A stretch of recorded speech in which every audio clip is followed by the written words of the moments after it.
Hi guys, my name is Oliver and today I thought I'd come in here and talk to you guys about modern day vinyl and whether I think it is worth purchasing and whether you should go creating a collection of the music people bring out today. So my kind of story began about 5 years ago when I was given one of my favourite records by The Fray on vinyl. And to me, this was really cool. Being able to hold your favourite album, and the artwork's lovely. It's a lovely glossy look.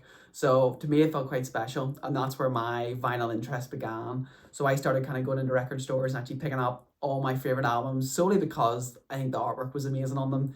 And there was something special about it when you actually kind of had your favorite album in your hand and just having that artwork there compared to today where you wake up, a new album comes out and you're straight on Spotify. There's definitely something different about it, just having the physical copy and even being able to put it on in your room and just hear it from start to finish instead of going through, picking songs like you do on Spotify. So I thought that that's something that I really liked initially about buying vinyl. But today I wanted to kind of give you guys a briefing of how I've found buying modern day vinyl in comparison to listening to all my parents' old stuff. So when I started collecting today's vinyls, my parents gave me a lot of their vinyls they had from back in the days of like Bruce Springsteen and Aha and all things like that there. And when I first had my modern day vinyl, I had quite a poor vinyl player. So what I did was I was kind of thinking, you know what, maybe these vinyls don't actually sound as good on this. Maybe I need to get a better system. So what I did was I went and bought a P2 planner, and then I went and bought an Onkyo amplifier. And I bought Bronze 2 speakers.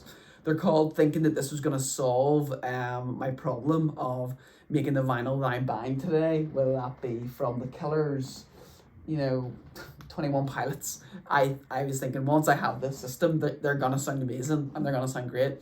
But one of the problems that I found buying this vinyl is that it'll always depend on the artist's manufacturer.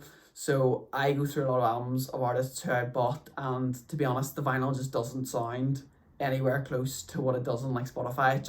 It's just too muffled, too many cracks. I think there's a greatness about listening to old day vinyl when you realize that the artists, they recorded their music on the vinyl, whereas today people record their music onto an MP3 and then as a promotion, a marketing promotion, they'll then go and put it onto a vinyl, which obviously just in this day and age, people think it looks great, it looks really cool, but essentially for people who want really good sound quality and are spending a lot of money to get the best sound, when an artist goes and creates an album on an MP3 file, and then they just think, okay, now we have to get the vinyl expenses up. We have to, we want to get the physical money well together, so that doesn't make sense.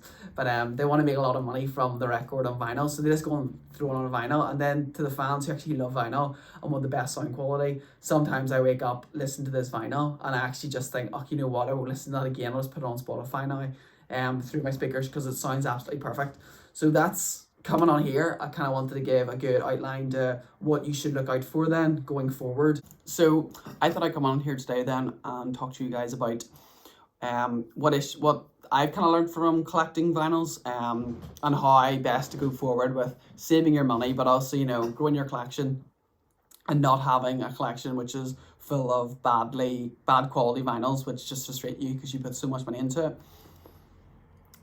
So what I've kind of found, I went into the likes of HMV, I've bought albums, and unfortunately the quality just isn't good. And as usual, I'll find that it's better quality on Spotify, which for what vinyls are promoted for and being like, the best quality of kind of, they can be like, for putting the largest files on vinyl, they should be like the best best sound quality vinyls.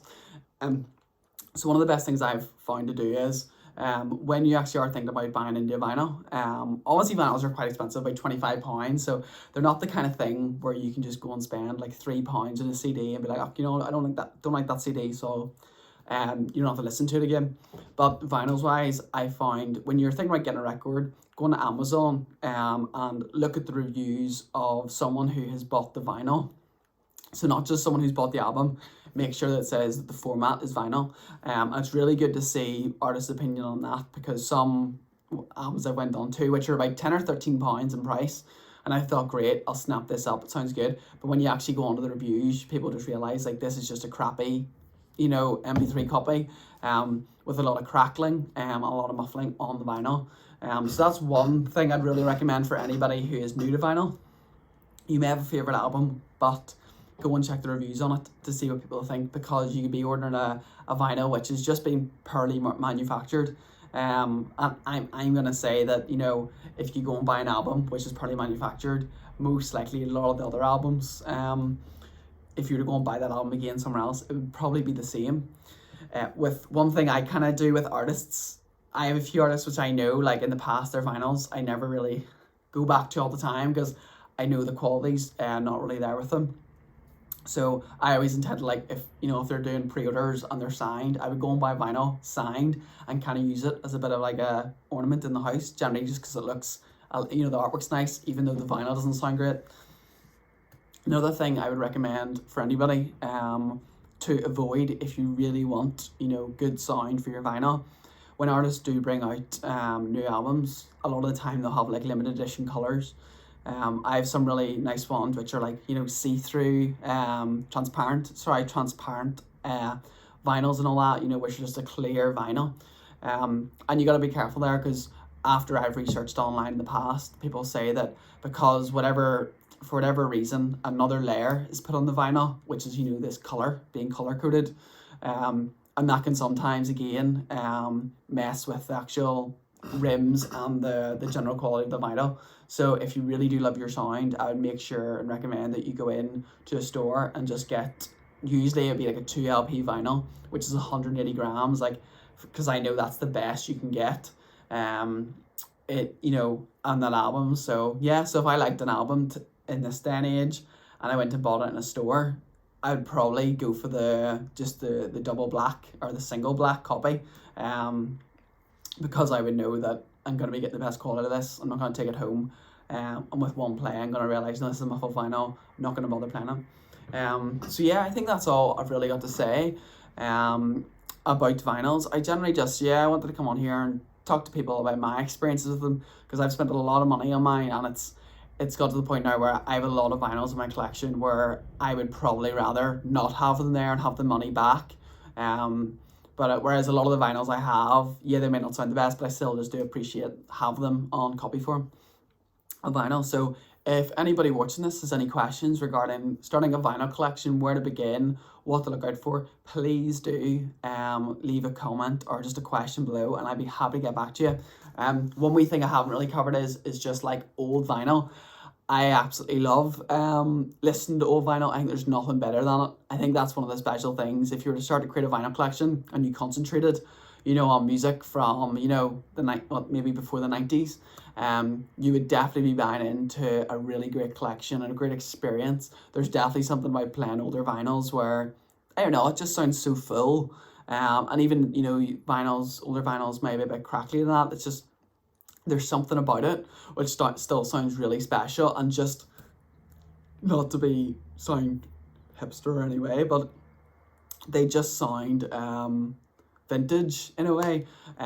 Whereas it's rubbish when you go on Spotify, listen to a new song from one of your favorite artists and get it on vinyl, and then it's just crackling away and it's not the way you're used to hearing it.